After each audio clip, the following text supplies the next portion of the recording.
Hey, what's up mga kabro? Magandang tanghali sa inyo mga kabro at ito ngayon mag-karla-karla ko muna yung bunso ko bago ako maglalamove mga ka-rider natin yan at baka uulanin mamaya at ako ay maglalamove. Sana naman ay hindi ulanin.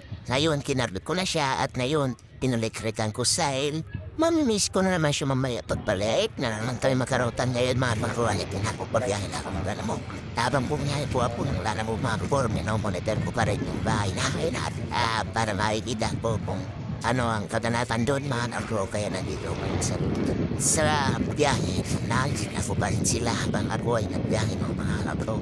So shout out ka pala dyan sa ating at lalamove rider. Maraming salamat din po pala sa mga sumuporta sa atin mga kalala dahil so at dati ay umuulan kasi kumahambon pa ulit na ako mga kabro dahil nga umuulan dito sa pinupunta ko dahil sa Paranaque mga kabro. At ako naman at tao na kabro ay isang hatid ko na lang.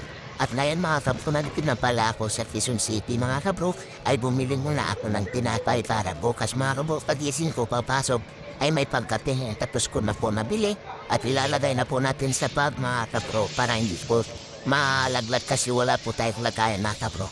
Ayun, nandito na naman tayo mga kabro. Pagkatapos natin itong ilagay ay bibili nga pala tayo ng ulam mga kabro para meron tayo may pang ulam dahil di na po tayo magluluto dahil kaming oras na po.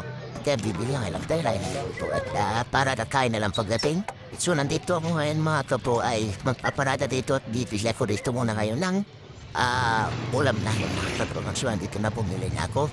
At tingnan ko maraming mapagkilian na mga ulam. So bumili na ako. At ngayon mga kabro tapos na pala natin mo ipili no. At ilagay na natin ulit ito sa bag. Ngayon at pauwi naman tayo.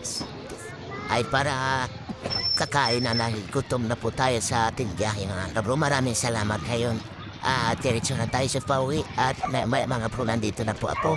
Ayan, malapit na po ako mga kabro. Nakikita niyo yung papasok na po ako.